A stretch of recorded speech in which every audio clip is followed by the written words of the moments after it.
할렐루야. 저의 9월 마지막 주일 예배 오신 뉴라이프 성도들 모두 환영합니다. 예수는 늘 우리와 함께 하십니다. 믿습니까? 모세가 여호수아에게 했던 말씀을 우리 성도들에게 전달하고 싶네요. 너는 강하고 담대하라.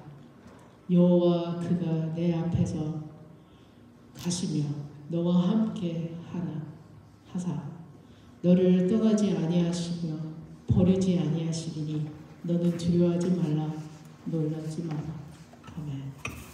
모세가 여호수아에게 이야기한 것 같이 예수님이 우리에게 말씀하신다는 거 믿습니다. 함께 이 말씀을 마음속에 새기면서 찬양과 고백을 하겠습니다. 예수님 함께 하시네.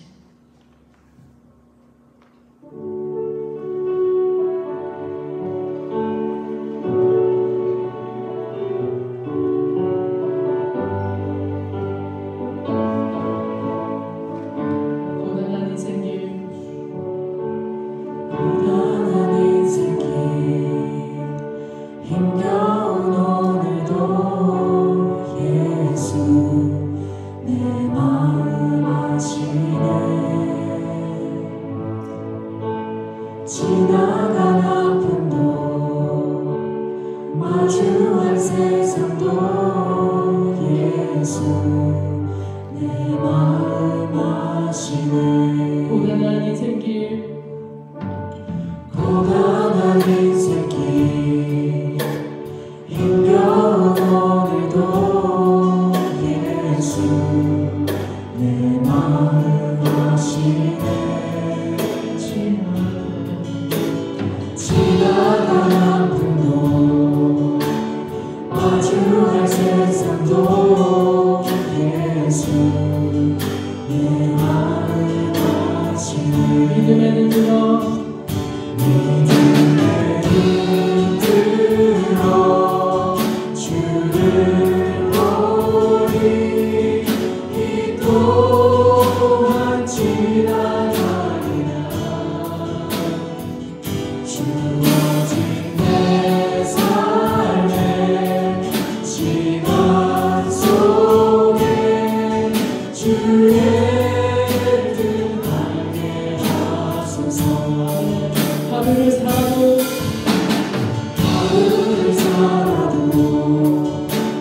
기쁨으로 가리 예수 내 함께 하시네. 아멘. 후회도 염려도 온전히 맡기리 예수 내 함께 하시네. 아멘. 믿음의 들어 주를 보리 이 또한 지나가리라. 주어진 내 삶의 시간 속에 주의 뜻 알게 하소서. 믿음의 눈 들어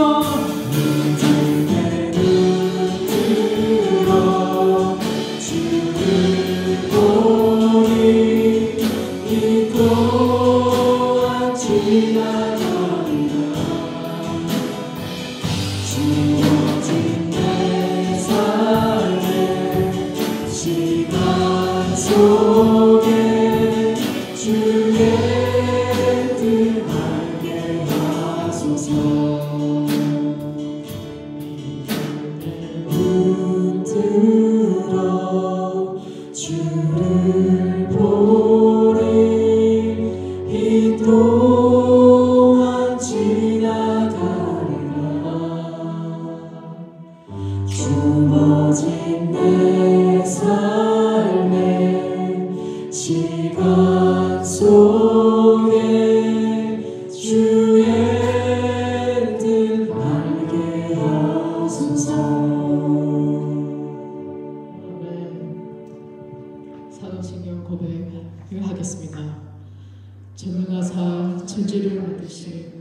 아버지를 내가 믿사오며 그 외에는 우리 주 예수 그리스도를 믿사오니 이는 성령이 잉태하사 동정녀 마리아에게 나시고 본디오 빌라에게 고난을 받으사 십자가에 못 박혀 죽으시고 장사한 지 사흘 만에 죽은 자 가운데서 다시 살아나시며 하늘에 오르사 전능하신 하늘 우편한 자에 계시다가 졸려서 찾아와주시고 저를 심판하시리라.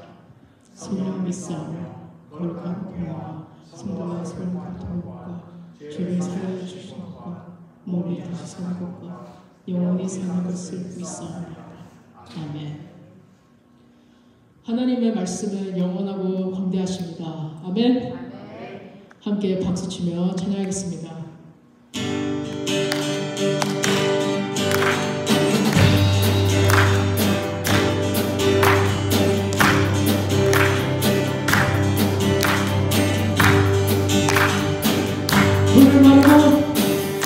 불을 마르고 모든 시드나 주의 말씀은 영원히 불을 마르고 불을 마르고 모든 시드나 주의 말씀은 영원히 주의 말씀은 주의 말씀을 믿는 자 그의 구원을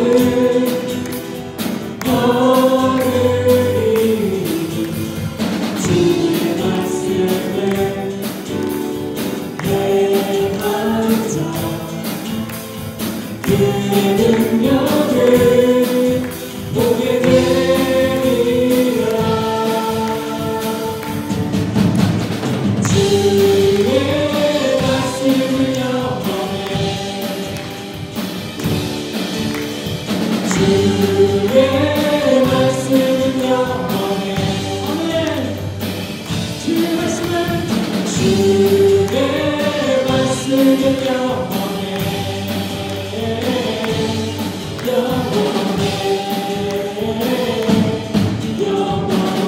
주의 말씀을 믿는 자 주의 말씀을 믿는 자 그의 구원을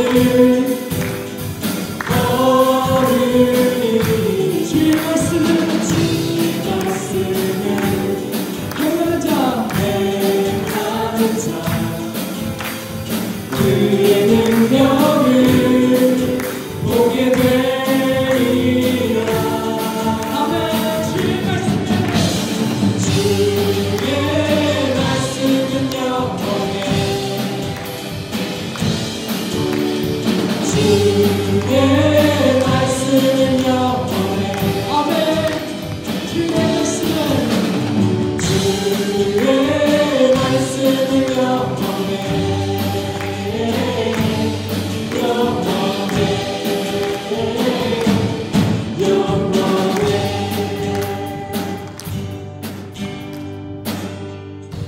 아멘. 계신 주 나의 작은 소망 걱정 되신 전영의 사랑의 주의 발길 인도하니 내 모든 삶의 기쁨을 충만하네. 주 하나님 주 하나님 도색자 예수 날 위하여 오시옵니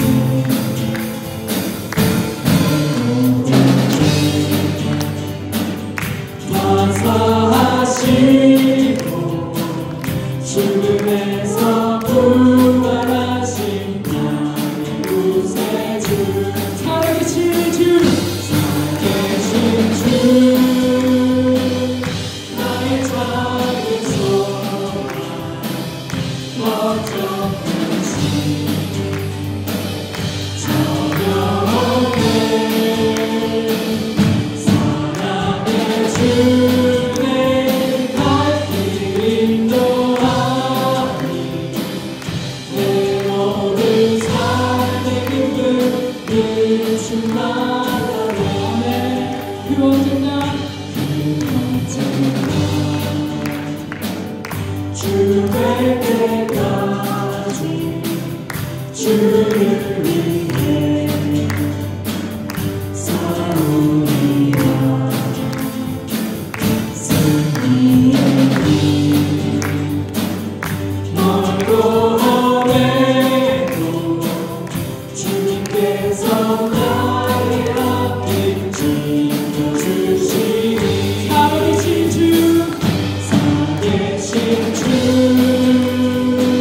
그의 옷자락은 성전에 가득하였고 스라들이 모시고 섰는데 각기 6 날개가 있어 그 둘로는 자기의 얼굴을 가리었고 그 둘로는 자기의 발을 가리었고 그 둘로는 날며 서로 불러 이르되 거룩하다 거룩하다 거룩하다 만군의 여호와여 그의 영광이 온 땅에 충만하였도다 하다가 이같이 화답하는 자의 소리로 말미암아 문지방의 터가 요동하며 성전의 연기가 충만한지라 그때 내가 말하되 화로다 나여 망하게 되었도다.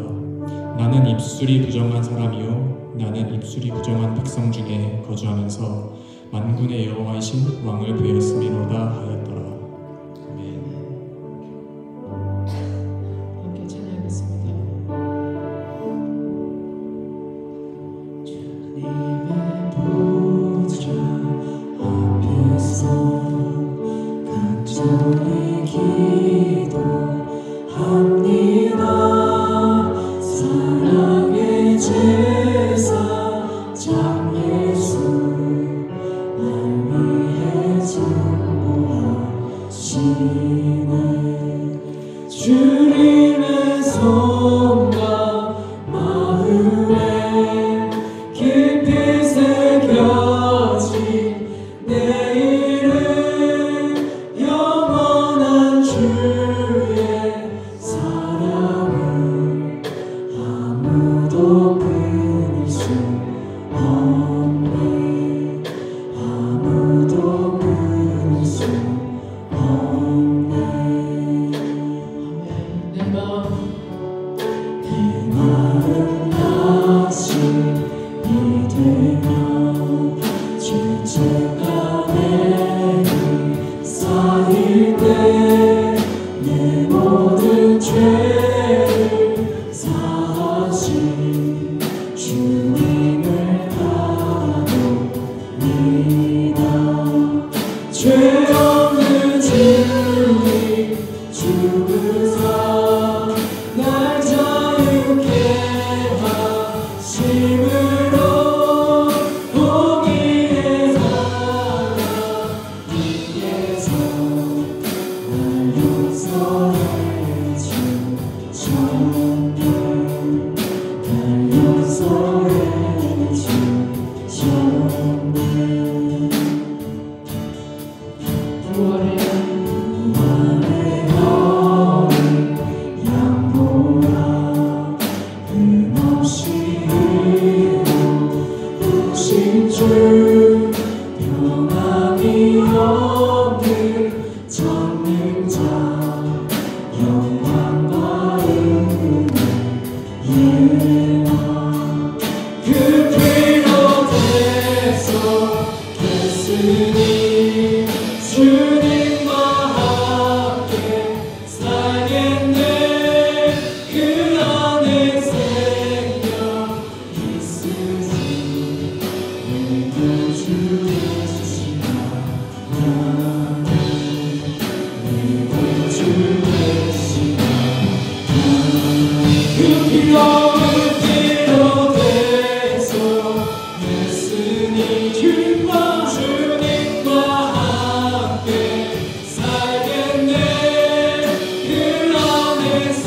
서로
사랑과 은혜가 풍성하신 아버지 하나님, 주의 크신 사랑으로 말미암아 영원히 죽을 수밖에 없는 죄인들이 천국의 소망을 두고 여호와의 이름을 부르며 성령님의 인도하심을 받으며 살아갈 수 있음에 감사하며 찬양과 영광을 올려드립니다.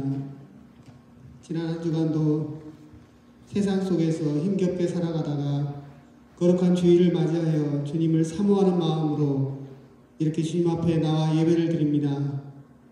지친 영혼, 피곤한 육신, 범죄한 모습 그대로 주님 앞에 나와왔사오니 주님의 긍휼로 우리의 죄를 용서하여 주시옵시고 영혼과 육신을 새롭게 하셔서 다시금 새 힘을 얻는 귀하고 복된 시간 되게 해 주시옵기를 간절히 기도드립니다.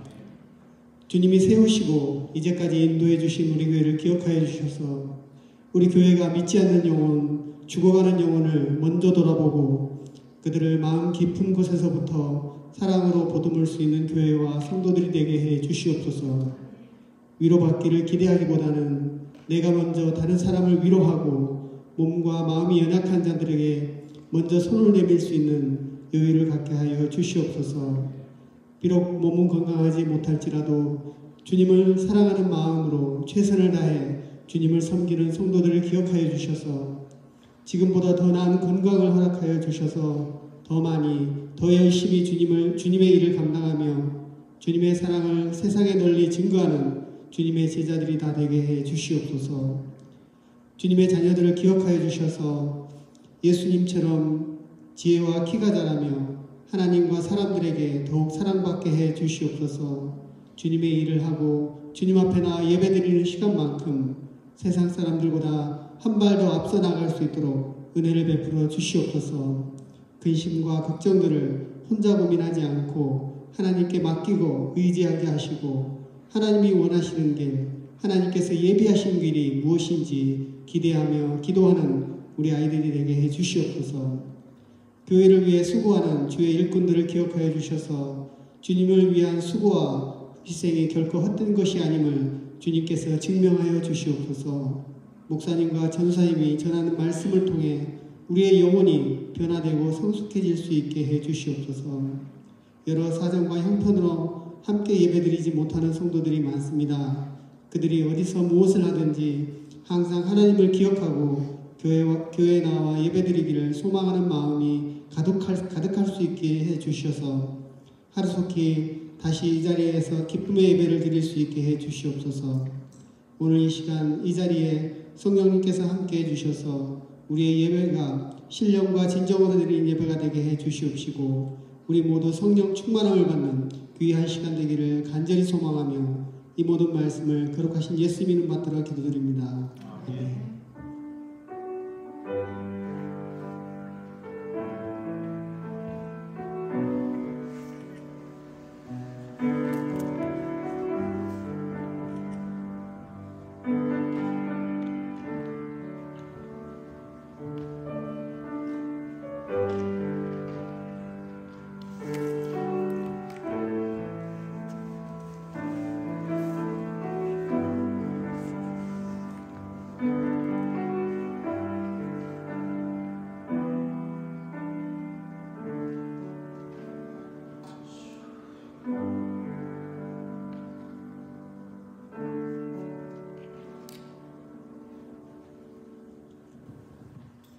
할렐루야.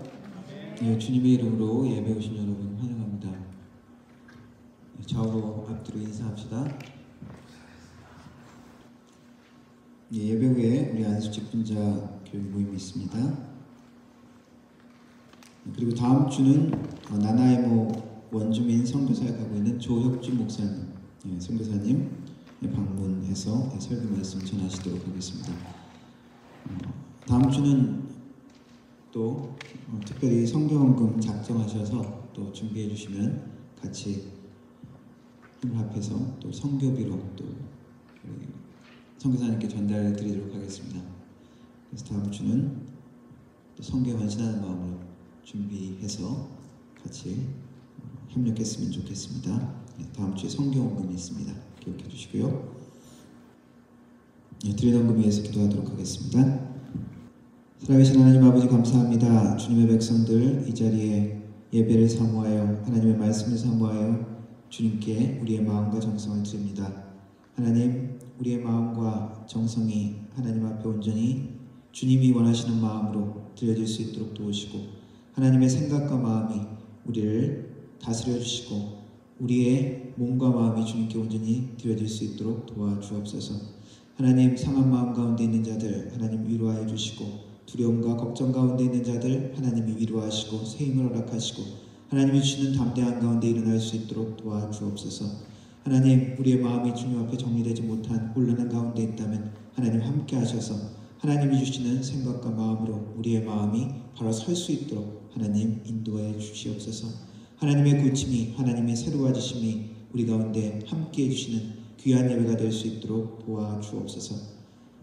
빈손으로 오지 아니하고 삶의 정성을 모아 주님 앞에 드립니다. 11조로 감사의 예물로 주일 헌금으로 드리는 손길 하나하나 기억하시고 헌신의 마음으로 드렸사오니, 그리고 어려운 형편 가운데서도 믿음으로 드렸사오니 하나님 그 손길을 축복하여 주시되, 하나님 그 손길이 믿음의 손길, 나누는 손길, 능력으로 베푸는 손길이 될 수 있도록 하나님 인도해 주옵소서. 하나님께서 그의 모든 삶의 필요를 채우시고, 하나님께서 하나님의 축복으로 만나 주셔서 삶의 모든 영역 가운데 하나님의 축복이 만나지는 30배, 60배, 100배의 결실이 있어지는 그 삶이 될 수 있도록 도와주시고, 그러한 믿음의 손길로, 능력의 손길로 예수님의 사랑과 하나님의 은혜를 전하는 손길들이 될 수 있도록 도와주옵소서. 하나님, 이 헌금이 사용되어질 때 우리의 하나님의 나라가 확장되게 하시고, 우리 예수님의 이름이 땅까지 전파되어지며 하나님의 나라 공동체가 든든히 서갈 수 있는 귀한 은혜가 있게 하여 주옵소서. 예수님의 이름으로 기도드렸습니다. 아멘. 다 함께 일어나서 하나님 말씀 읽도록 하겠습니다. 오늘 말씀은 열왕기상 11장 31절부터 35절까지, 제가 한 절 읽고 여러분들 한 절 읽고 마지막 35절 같이 읽도록 하겠습니다. 여로보암에게 이르되 너는 10조각을 가지라. 이스라엘의 하나님 여호와의 말씀이 내가 이 나라를 솔로몬의 손에서 찢어 빼앗아 10지파를 내게 주고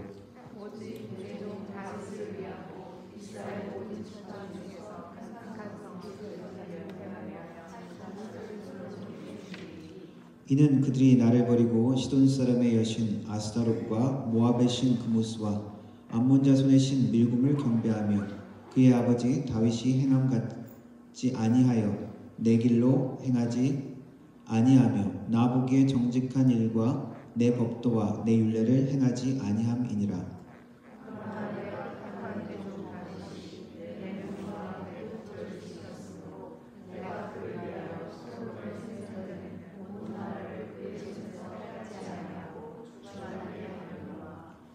내가 그의 아들의 손에서 나라를 빼앗아 그 10지파를 내게 줄 것이요. 아멘. 영어로 읽겠습니다. Then he said to Jeroboam, Take 10 pieces for yourself, for this is what the Lord, the God of Israel says, See, I am going to tear the kingdom out of Solomon's hands and give you 10 tribes.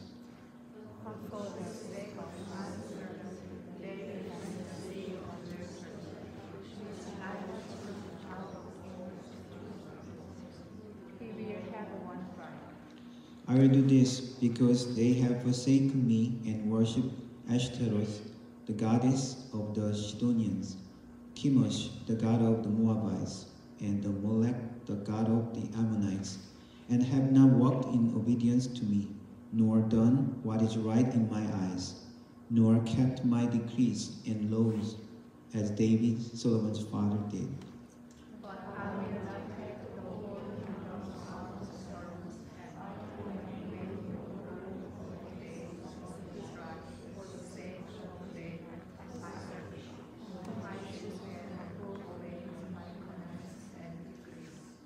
I will take the kingdom from his son's hands and give you 10 tribes. 아멘. 앉아주실 겁니다. 솔로몬의 이 왕위가 있을 그 당시에는 이스라엘 번영의 절정기로 우리가 기억합니다. 성경도 그렇게 증거하고 있고요. 성경의 모든 그 묘사들을 보면은 그 값비싼 상아, 지금도 상아는 비싸죠. 그 아이보리, 그 상아로 그리고 금으로 뒤덮인 그 보좌와 그 장식품에 대한 묘사들이 있습니다. 금, 은, 뭐 이런 보석들이 가득했다는 이야기, 그리고 각종 희한한 동물들까지 모았던 그런 풍요로움, 사치스러움이 묘사되어 있습니다. 또한 그의 강성한 군사력도 묘사하고 있죠. 병거와 마병, 병거가 1,400대, 그리고 마병 말이 12,000마리. 여러 무역과 여러 가지 경제적인 외교 그런 것들을 통해서 이윤을 얻기도 하고 그의 지혜와 그의 부가 세상의 어떤 나라보다 부했다라고 묘사하고 있습니다. 그러나 그의 번영과 그러한 영화의 기록을 보면서 조금씩 처음에는 분명하게 명시하지 않지만 처음부터 불안한 요소들이 사실은 보이죠. 강력한 군사력과 물질적 풍요 가운데 하나님이 원하셨던 그 하나님의 나라의 모형을 나타내야 할 그 메시아의 모습은 보이지 않는 것입니다. 오직 처음에 성전을 건축할 때 외에는 그 뒤의 모습들은 하나씩 실망스러운 불안한 모습들이 보여진다는 것이죠. 이스라엘의 왕들은 이방 다른 나라의 왕들과 달랐어야 된다는 것입니다. 다른 나라 왕들은 그렇게 할 수 있지만 특별히 이스라엘 왕들에게는 하나님이 경고하고 말씀하고 주의하도록 그렇게 처음부터 말씀하셨죠. 그것이 이스라엘을 나라로, 킹덤으로 세우신 하나님의 의도였습니다.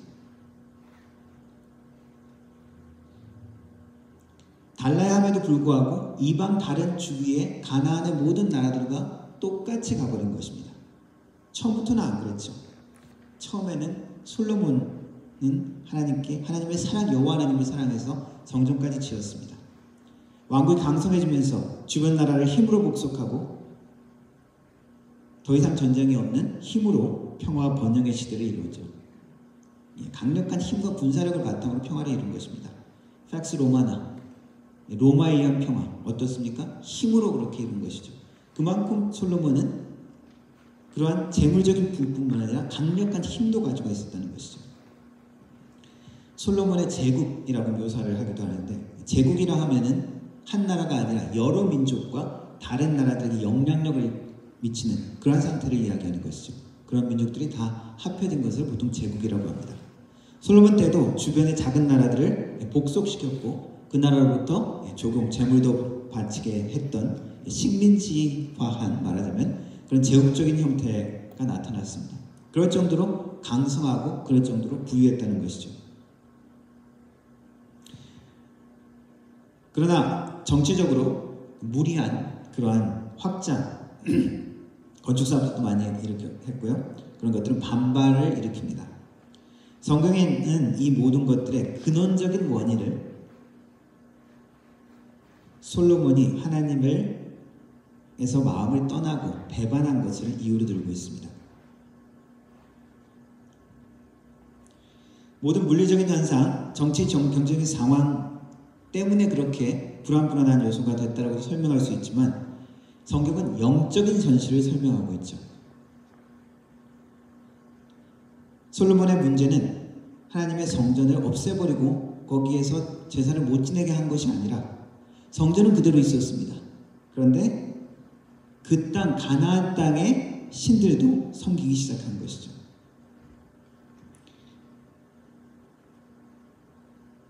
솔로몬의 문제는 남북 그리고 내부에서 일어납니다. 남쪽에 에돔 족속이 있었습니다.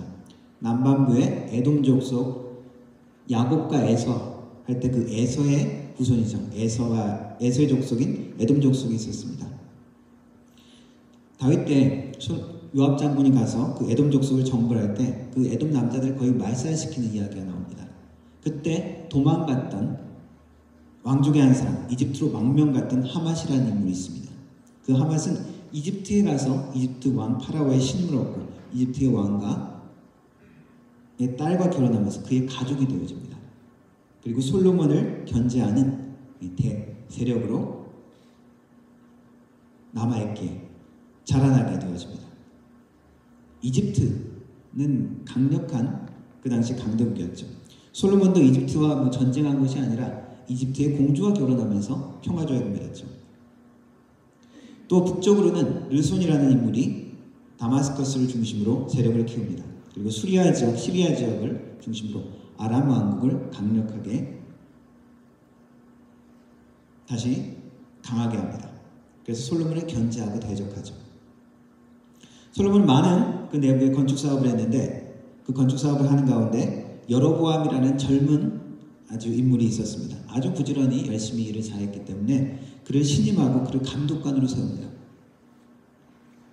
그 여로보암이 예루살렘으로 가던 중 아히야라는 선지자를 만납니다.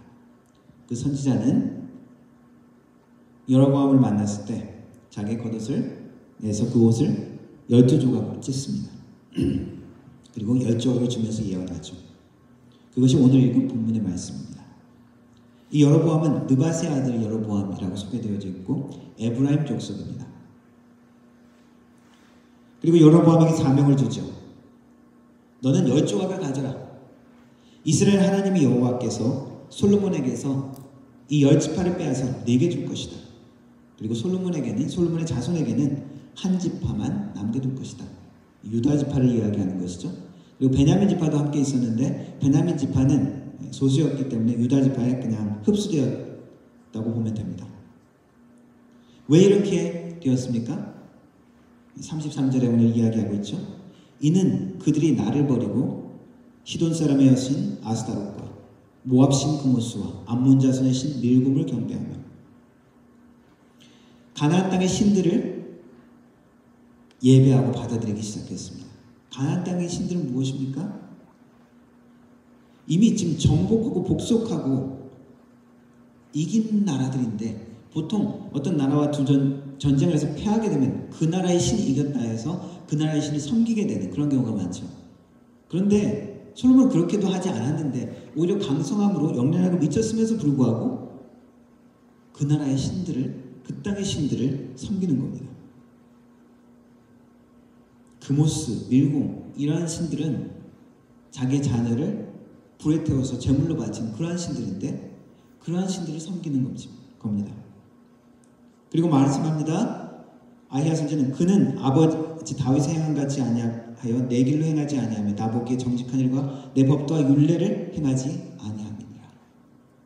그래서 내가 솔로몬에게 10지파를 빼앗아 내게 주겠다 라고 이야기합니다. 이 솔로몬의 문제, 정치적으로 행정적으로 그렇게 우리가 볼 수 있습니다. 그러나 더 근본적인 문제는 무엇입니까? 영적인 문제라는 것이죠. 하나님께서 솔로몬에게 일찍이 2번이나 나타나서 경고하셨습니다. 그러나 솔로몬은 듣지 않았죠.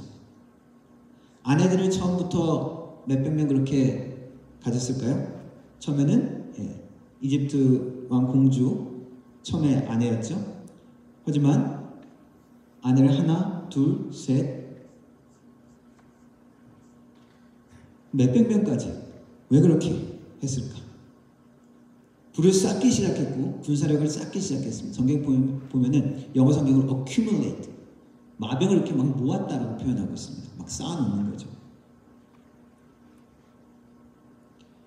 그래도 계속 문제없이 솔로몬의 시대는 그냥 지나갔습니다. 문제없이 번영하고 문제없이 강한 것, 사실은 이것이 축복이 아니었죠. 현상만으로 그래서 축복이다, 징벌이다 이렇게 판단하는 것은 아주 수준이 낮은 것입니다. 하나님께서 솔로몬의 죄악을 지적하시고 징벌하신 내용이 다윗에 대한 징벌과 심판을 생각해 보면 우리가 다시 한번 생각해 볼 수 있습니다. 솔로몬이 하나님 앞에 범죄했죠. 우리아의 아내를 취했습니다. 그래서 하나님께서 징벌하셨습니다. 그런데 그것이 솔로몬을 버린 것인가요? 아니, 다윗을 버린 것인가요? 아니죠. 여전히 다윗은 하나님의 종이었습니다. 하나님의 사랑받는 종이었습니다. 저주 같지만 사실은 다윗을 다루는 징벌하는 그 과정은 하나님의 백성이기 때문에, 하나님의 자녀이기 때문에 하나님의 큰 축복 안에 있는 것이죠. 솔로몬에 대한 것도 마찬가지입니다. 그런데 오히려 그러니까 솔로몬은 이 번영한 것이 그것도 하나님의 은혜 가운데 그 죽기 전까지만 지켜주신 건데 그것을 깨닫지 못한 것이죠. 그래서 때로는 징벌같이 보이는 것도 때로는 저주같이 보이는 것도 궁극적인 하나님의 축복, 하나님의 백성, 언약 안에 있는 증거입니다. 솔로몬의 말년은 나이가 많아서 표현이 그렇습니다. 나이가 많고 많은 아내들의 말을 따랐다 라고 표현합니다. 그는 평안하게 이 세상을 사는 것 같지만 비참한 현실을 저주의 씨앗을 후대에게 남긴 것이죠. 여로보암에게 이야기합니다. 내가 너를 취하리니 이제 너는 내가 책임지고 다스리겠다. 너는 내게 속겠다. 여로보암을 택한 것이죠. 귀한 것이죠. 그리고 이렇게 얘기합니다. 너는 내 마음에 원하는 대로 다스려 이스라엘 왕이 되되 만일 내가 명령한 모든 것을 순종하고 내 길로 행하며 내 눈에 합당한 일을 행하며 다윗과 같이 율례와 명령을 지키면 내가 다윗을 세운 것 같이 너를 위하여 견고한 집을 세우고 이스라엘을 내게 주겠다 라고 사명을 주십니다. 여로보암의 사명은 솔로몬을 벌하기 위한 것이었지만 이제 솔로몬의 죄악을 통해서 남유다의 죄악을 통해서 북왕국을 세우심으로 남유다가 깨닫기를 원하시는 것이죠. 남유다가 자신들의 죄악과 불의를 보기를 원하셨던 것입니다. 깨닫기를 원하셨던 것입니다.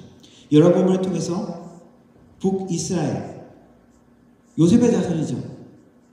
야곱의 자손 가운데 요셉의 자손이라고 대표적으로 이야기할 수 있습니다. 그들을 통해서 하나님의 나라의 백성의 모습을 여전히 보여주시고 축복하기를 원하셨던 것입니다. 그것을 보고 유다는 깨달아야 되죠. 우리가 하나님 앞에 잘못해서 이러한 일이 일어났구나. 우리가 분열됐구나. 분열 왕국의 시작의 과정은 이렇습니다. 여로보암이 그 예언을 듣고 그 예언을 이야기했겠죠. 선지자가 나에게 이런 사명을 주셨다. 우리 솔로몬 왕의 이 문제를 이렇게 해결하기를 원하신다. 솔로몬의 귀에 들어갑니다. 솔로몬은 여로보암 수배령을 내립니다. 반란, 내란 선동 주동자로 원티드 해가지고 딱 수배령을 내죠. 체포하려 합니다. 여로보암은 이집트로 망명합니다. 이집트가 유명한 망명지죠. 강대국이니까, 그죠? 40절에 이렇게 표현합니다. 이러므로 솔로몬이 여로보암을 죽이려 하매 여로보암이 일어나 애굽으로 도망하여 애굽 왕 시삭에게 이르러 솔로몬이 죽기까지 애굽에 있으니라. 시삭, 쇼시크 이렇게 발음하기도 하고 쇼셴크 탈출, 쇼셴크 리뎀션 그 영화의 제목이죠. 거기에 나오는 이름이 이 시삭입니다. 이 시삭 왕은 이집트의 시삭 왕은 르호보암 5년에 유다를 침공합니다. 지금 이 상황에서는 솔로몬이 죽고 그의 아들 르호보암이 왕이 오르게 되자 여로보암은 이제 그 소식을 듣고 귀국을 합니다. 세겜에서 이스라엘 사람들을 모으고 르호보암을 만납니다. 르호보암이 세겜 땅으로 가죠. 이제 자기가 이제 왕이 됐으니까 이제 르호보암은 유다 지파잖아요. 그러니까 북왕국 지파의 동의를 이제 호의를 얻기 위해서 가는 것입니다. 그런데 북이스라엘 사람들이 르호보암에게 건의를 하죠. 개혁하죠. 솔로몬이 너무 우리를 빡세게 굴렸다. 좀 완화해달라라는 요청이었습니다. 르호보암은 어떻게 대답합니까? 그래, 좀 완화해줄게가 아니라 더 무거운 멍에와 정갈채찍으로 너희를 다스릴 것이다. 우리 아버지가 솔로몬이 멍에를 매게 했고 채찍으로 너를 다스렸다면 나는 더 무거운 멍에와 정갈채찍으로 더 무섭게 너희들을 다스릴 것이다. 포악하게 그렇게 대답합니다. 백성들의 말을 듣지 않고. 그러자 그 북왕국 백성들은 르호보암의 감독관 아도람이라는 사람을 보내는데 이 아도람은 돌로 쳐서 죽여버립니다. 놀래서 르호보암은 예루살렘으로 도망하죠. 그리고 북왕국 여로보암은 북왕국 왕이 되어집니다. 요셉 지파의 왕이 되는 거죠. 이에 르호보암은 돌아와서 유다와 벤야민 지파를 모집합니다. 저놈들이 반란을 일으켰어. 진압하러 가야지. 18만 명을 모으고 북이스라엘을 공격하려 준비합니다. 그때 스마야라는 선지자가 나와서 이야기합니다. 너희는 올라가지 마라. 너희 형제 이스라엘과 자손과 싸우지 말고 집으로 돌아가라. 이는 여호와 나로부터 나온 일이다. 그 말씀을 듣고 전쟁을 포기합니다. 결국 어떻게 되어집니까? 남유다와 북이스라엘이 생겨지게 된 것이죠. 북이스라엘은 슬프게도 그 하나님의 계획과 그런 하나님의 기대에 다 져버리고 영원히 하나님의 나라의 백성에 들어오지 못하죠. 예수님 시대에 어떻게 됩니까? 사마리아로 남아있죠. 여전히 하나님의 정식 백성이 아닌 2등 시민으로 남아있게 됩니다. 예수님도 그렇게 말씀하셨죠. 너희는 예루살렘과 온 유대와 사마리아와 땅끝까지 유대의 본래 하나님의 백성에서 벗어나게 되는 겁니다. 북왕국의 문제는 무엇이었습니까? 처음 왕 이 여로보암 때부터 문제가 생겼죠. 북왕국의 중심은 처음엔 세겜 땅이었습니다. 후에 오므리 왕조 때부터 사마리아로 수도를 옮기게 되어집니다. 여로보암은 마음에 두려움이 있습니다. 나라가 다시 다윗의 집으로 돌아가지 않을까? 왜? 하나님이 선택한 다윗, 그러한 예언들이 있기 때문에.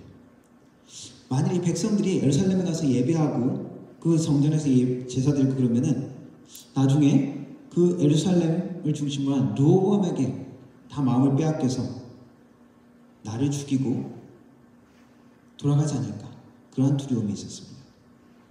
그래서 여로보암은 꾀를 내죠. 단과 베델에 금송아지를 세웁니다. 그리고 백성들에게 이야기하죠. 야, 너희는 예루살렘에 다시 올라갈 필요가 없다. 이스라엘아, 이는 너희를 애굽 땅에서 인도하여 올린 너희의 신들이라.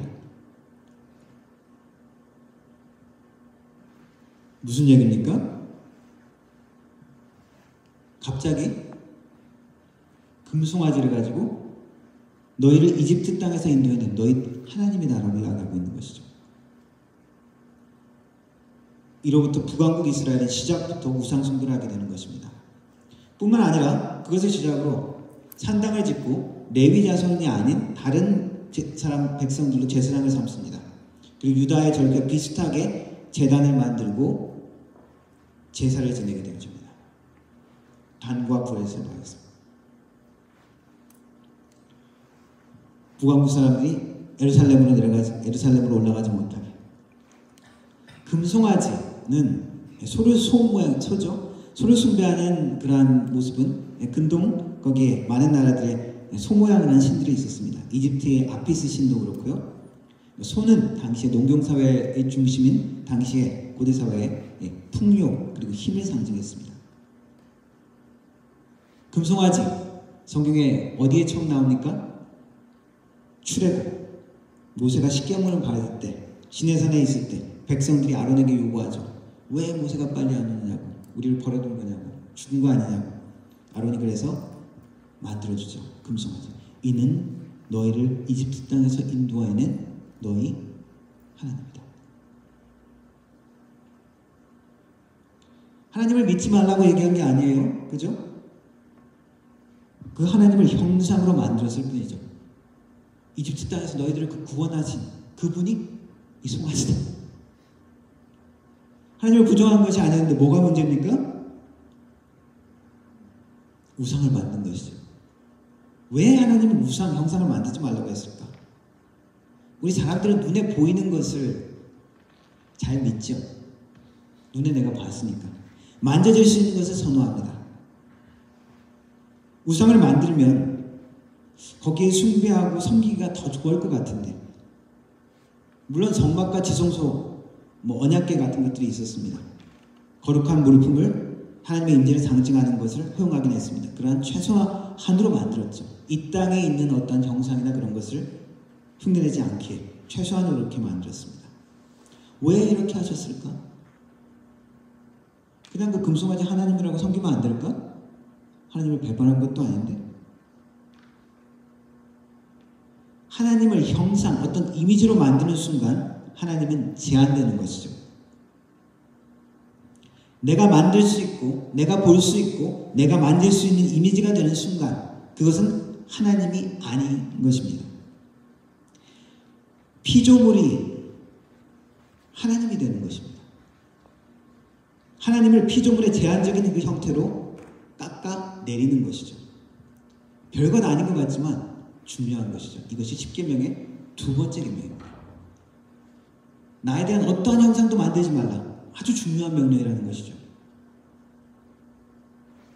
우상 숭배라는 것은, 그리고 어떤 형상을 만드는 것은 하나님의 말씀과 하나님의 그 방법대로가 아니라 내 마음대로 정하는 것입니다. 우리 하나님은 근본적으로 우리의 눈으로 볼 수 없죠. 보이지 않으십니다. 그렇기 때문에 우리가 만들 수 없습니다. 완전히 어떤 형상을 상상할 수 없기 때문에 만져질 수 없는 분입니다. 우리의 생각이나 상상력으로 정의할 수 없는 분이라는 것입니다.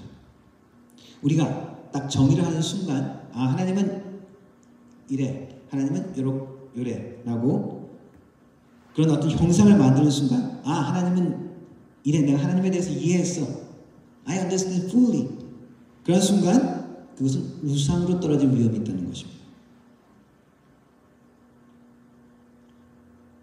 여로보암은 예루살렘으로 내려가지 말고 레위 지파가 제사장으로 안 해도 된다. 무슨 얘기입니까? 내 마음대로, 내 계획대로, 내가 편한 대로 하는 것입니다. 멀리 거기 예루살렘까지 갈 필요 없어. 여기 단, 베델 두 군데나 너희들 편한 대로 가면 돼. 뭐 하나님이 거기에만 계시냐? 그 말은 맞는 것 같죠? 그죠? 성전을 지을 때도 하나님 말씀하셨, 솔로몬의 고백이 그렇잖아요. 하나님이 초월적인 하나님을 어떻게 우리가 만든 여기에 거하실 수 있습니까? 그러나 놓친 것은 무엇입니까? 내 마음대로 한다는 것입니다. 내가 중심이 된다는 것입니다.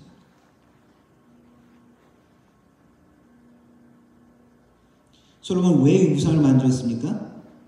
두려움 때문에 그랬죠. 백성들이 다 저쪽으로 갈까봐. 그럼 어떻게 했어야 하는 것입니까? 여전히 하나님을 섬기기 위해서는 북왕국에 있더라도 예루살렘으로 갔어야 되는 것이죠. 예배하기 위해서는 그곳에 갔어야 되는 것입니다. 사도행전에 보면 그런 얘기가 있죠. 이디오피아 내시가 6월절 예배하러 예루살렘으로 온 이야기가 있죠. 마찬가지입니다. 자기네들이 독립했더라도 예배는 예루살렘에 와서 드렸어야 되는 거예요. 모슬람들은 어떻게 합니까? 각지에 흩어져서 이렇게 카톨릭처럼 이렇게 딱 중앙 집권식으로 이렇게 교황이 명령하고 이런 게 아니랍니다. 각 나라마다 자율성이 있다 그러던데, 하지만 어떻습니까? 항상 메카에 있는 카바, 그것을 향해서 기도하고 거기 예배하러 오죠. 거기 성지순례를 합니다. 성지순례를 자기의 일평생에 꼭 한 번 하라 그러죠. 무슬림들은. 정말 자정이 안 되고 그러면은 그건 예외도 허용한다 합니다. 경제적으로 물론 건강이나 그런 것들이 허용하는 한 일생에 한 번은 꼭 메카에 가서 순례를 해라 라고, 예배를 드리라 라고 이야기한답니다. 마찬가지입니다. 북왕국 이스라엘에서도 여전히 너희들이 특별한 상황이 아니면 예루살렘에 가서 예배했어야 되죠. 가인과 아벨의 제사, 우리 창세기에 이야기가 나오죠. 왜 하나님이 아벨의 제사는 받고 가인의 제사는 받지 않았을까? 여러 가지로 이야기하고요. 성경 믿음으로 드리지 않은 것에 대해서 분명히 이야기하고 있지만, 믿음으로 왜 드리지 않았을까? 아벨은 하나님이 가르쳐 주신 방법, 양으로서 제물로 피 흘림으로 하나님 앞에 나갔는데, 가인은 농부였지만은 하나님 앞에 나갈 때는 어떻게 해야 돼요? 여전히 피로써 하나님 앞에 나갔어야 되는데 그걸 하지 못했다는 겁니다. 하나님의 방법, 하나님의 원리, 그 가운데 순종하지 않는 것입니다. 하나님의 주권을 인정하지 않는 것이죠. 우리 현대인에게 하나님의 주권, 그것을 아무리 이야기해도 우리가 온전히 느끼고 이해하기 좀 힘듭니다. 왜 그렇죠?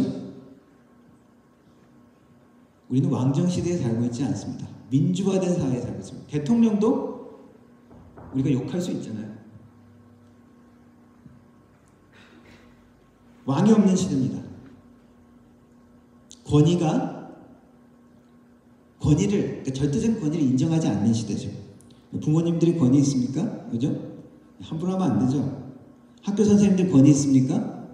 너무 그냥 교권이 추락해가지고 애들 교육시키기 힘들다 그러죠. 교사를 안 하려고 그런다 그러죠. 국가는 권위가 있습니까? 국가도 잘못하면 막 데모하고 막 난리 나잖아요, 요즘은. 옛날에도 있었지만 옛날의 개념하고는 좀 많이 다른 거죠. 경찰들도, 한국 경찰들은 아주 그냥 공권력을 우습게 한다 그러죠, 사람들이. 교회는 어떻습니까? 예전에는 교회가 국가하고 거의 한 몸처럼 움직였을 때는 이 교회가 힘이 강했죠. 교황. 국가보다 힘이 강했습니다. 그리고 예전에는 교단의 결정에 따라서 교회들이 많이 순종하고 그냥 따라야 되는 그런 상황들이 많이 있었는데 요즘은 어떻습니까? 교단이 너희 교회 왜 그렇게 해? 그러면은 특별히 큰 교회일수록 어떻습니까? 뭘 이거 가지고 이렇게 저렇게 간섭하지? 나오자. 그러면서 교단 따로 하나 만드는 거죠. 한국에 우리 모교회가 제가 다녔던 모교회가 좀 문제가 있어서 교단은 아니고 그 노회, 그 노회에서 탈퇴해서 따로 하나를 지금 만든다 어쩐다 지금 이러한 이야기가 있습니다. 저희 모교회가 그래도 그 노회에 제일 헌금을 많이 하는 교회거든요. 근데 있던 어떤 다른 분들이 좀 문제가 있어가지고 그 노회도 이제 쪼개지려고 그런 지금 상황이 있다고 들었습니다. 예전에는 교회에서 치리도 했습니다. 교회가 어떤 성도들의 문제점이나 그런 거에 대해서 권고하고 때로는 치리, 어떤 벌 같은 그런 것도 했죠. 그런데 요즘은 어떻습니까? 필요 없죠. 교회가 뭐 나오고 이리라 저리라 그래? 다른 교회 가지 뭐.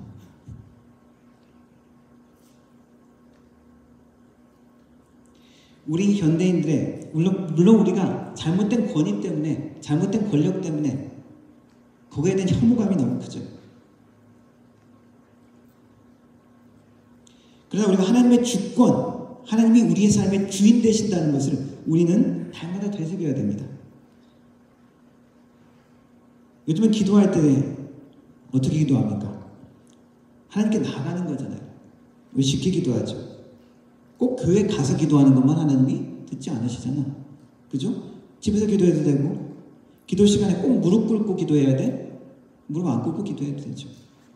꼭 눈 감고 기도해야 돼? 안 그래도 되죠.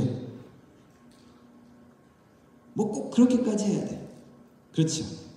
그러나 그렇게 하면 우리가 그런 편한 방식을 생각하면 생각할수록 하나님의 주권이라는 것을 놓칠 때가 있습니다. 내 마음대로 해서는 안 되는 거구나. 내가 순종해야 되는 거고 내가 불편할 수도 있고 내 것을 희생해야 될 때도 있구나. 하나님 앞에 나아가려면 근본적인 자세가 그렇죠. 옛날처럼 제물을 들여서 그렇게 바치는 것은 아니지만 여전히 우리가 하나님 앞에 나아갈 때 나를 드림이 있어야 된다는 것입니다. 짐승을 죽이실 필요는 없겠지만 나를 하나님 앞에 드림이 필요하다는 겁니다. 예배, 헌금 마찬가지죠. 우리가 코로나 되면서 온라인 예배가 되고 온라인 헌금 되면서 막 논쟁이 있어요. 이게 진짜 예배냐 아니냐 막 이런 말들이 있었죠. 형식보다 문제는 무엇입니까? 하나님이 주인 되시고 하나님이 우리의 왕 되신 그 자세를 우리가 잊어버리기 쉽다는 것입니다. 내 마음대로 내가 편한 대로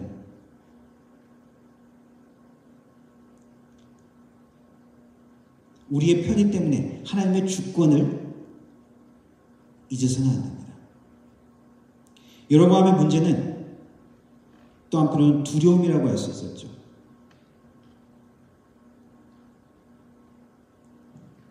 왜 사람들이 다 저쪽으로 갈까봐? 왜 내가 가진 것을 놓칠까봐? 그래서 내가 편한 대로 내 불안과 내 두려움을 따라서 행한 것입니다. 그러나 우리가 두렵고 걱정하는 모든 것들 가운데 제일 두려워해야 될 것은 하나님이라는 것입니다. 하나님을 두려워하지 않는다면 우리가 하나님이라고 생각하는 그 대상은 우리에게 더 이상 하나님이 아닐 수가 있습니다. 왜? 주인이 아니기 때문에. 창조주, 모든 것들의 주관자, 우리의 구원자가 아닌 것이죠. 그렇게 취급하지 않은 것이니까. 나에게는 그것은 참 하나님이 될 수 없습니다.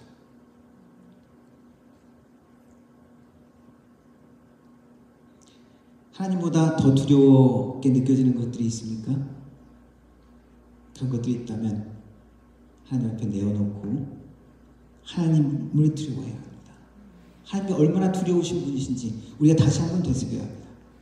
구약의 모든 말씀과 역사들은 옛날이니까, 그러나 우리에게 좀 경고하시는 것이죠. 우리에게 경책하시는 것이죠. 하나님을 주권을 인정하라는 것이죠.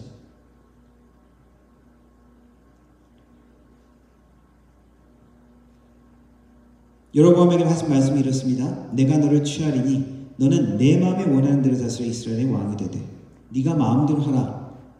너의 주권이 있다라는 것이죠. 어떤 자율성이 있다는 것입니다. 그러나 38절 연결해서 하신 말씀이 무엇입니까? 그냥 네 마음대로 네가 원하는 대로 끝까지 다 하는 게 아니라 내가 만일 내가 명령한 모든 일에 순종하고 내 길로 행하며 내 눈에 합당한 일을 하며 내 종 다윗의 행한 같이 내 윤례와 명령을 지키면 내가 너와 함께 있어 내가 다윗을 위하여 세운 것 같이 너를 위하여 견고한 집을 세우고 이스라엘을 내게 주리라. 북왕국 이스라엘은 처음부터 버리고 처음부터 멸망을 하나님이 계획하신 것이 아니라는 것이죠. 다윗에게 주었던 축복이나 그러한 약속이나 언약같이 견고하게 너도 축복하겠다는 것이죠. 우리 모두 유대인이 아니죠. 다윗의 자손도 아닙니다.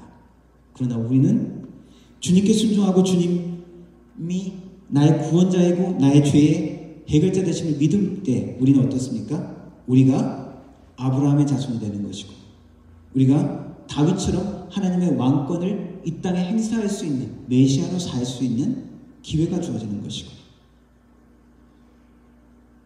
우리가 선택된 백성, 거룩한 제사장으로 사는 사명을 받는 것입니다.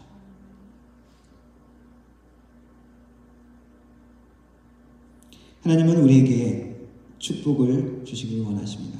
하나님의 계획과 하나님의 그 의도대로 우리가 따라갈 때 그것이 축복이며 그것이 우리의 영적인 유익이며 궁극적인 하나님의 거룩하고 자랑스러운 백성됨을 우리가 기억하기를 원하십니다.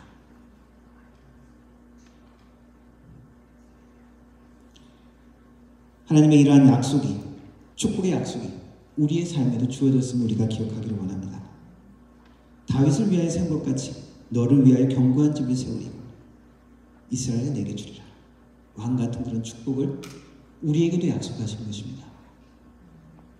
그런 주님의 약속과 주님의 권고, 명령을 듣고 순종하며 나아갈 수 있는 하나님의 백성, 하나님의 사람, 그리스도의 왕되심을 선포하고 그 왕됨을 나타내는 하나님의 교회 되기를 주님의 이름으로 축원합니다. 기도하겠습니다. 살아계신 하나님 아버지 감사합니다.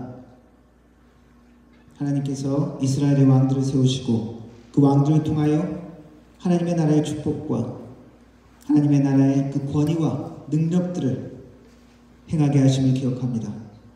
우리 한 사람 한 사람을 왕같은 제사장으로 부르고 작은 예수로서 작은 메시아로 이 땅을 살아가기로 부르신 것을 또한 우리가 기억하게 하여 주옵소서. 하나님 원하시는 뜻과 계획 가운데 우리가 우리의 삶의 주인이 아니며 우리가 우리의 삶의 주관자가 아니며 하나님이 우리의 주관자이시며 예수 그리스도가 우리의 왕 되심을 다시 한번 기억할 수 있도록 도우시고 그 주님의 명령에 순종하여 복종하여 기쁨으로 주님 앞에 헌신할 수 있는 우리의 삶들이 될 수 있도록 도와주옵소서. 자원함으로 주님께 나아가며 하나님이 원하시는 뜻과 계획들을 나타내며 또한 이 땅에 누릴 수 있는 하나님의 백성들 될 수 있도록 주님 인도하여 주옵소서. 예수님의 이름으로 기도드렸습니다. 아멘.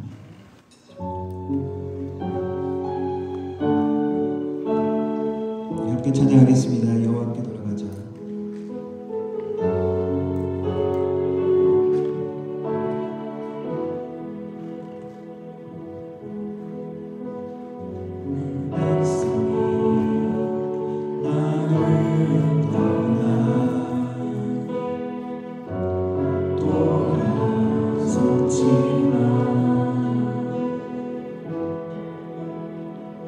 내 사랑이 내 백성을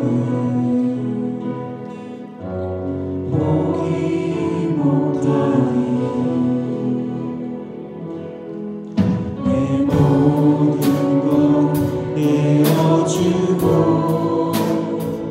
나 그를 얻으리라. 여호와께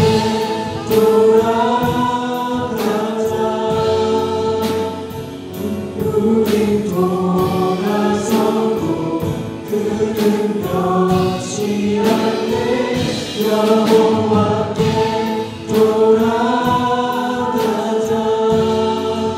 우린 넘어져도 그 사랑 영원하네. 사랑을 오래 참고 자신을 내어주네. 서로 사랑할 때 세상을 주보내. 사랑은 절대 지지 않네. 사랑을 오래 참고 자신을 내어주네. 서로 사랑할 때 세상을 주보내. 사랑을 절대 지지 않네.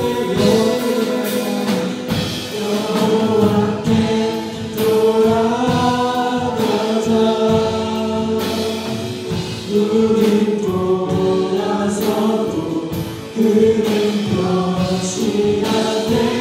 여호와께 돌아가자. 우린 넘어져도 그 사랑 영원하네. 여호와께 돌아가자. 우린 돌아서도 그는 변치 않네. 여호와께 돌아가자. 우린 넘어져도 그 사랑 영원하네.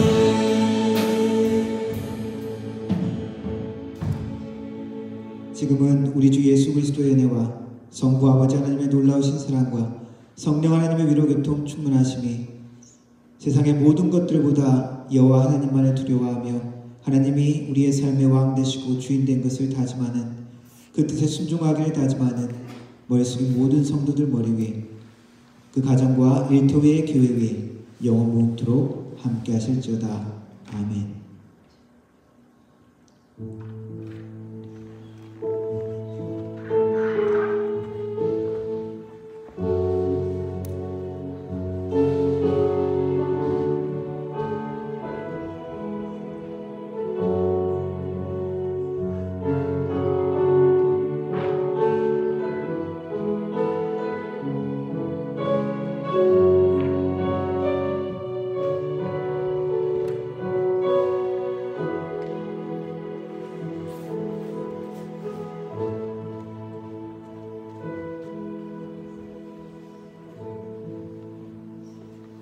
예배 마쳤습니다. 한 주간 승리하는 일주일이 되시길 바랍니다.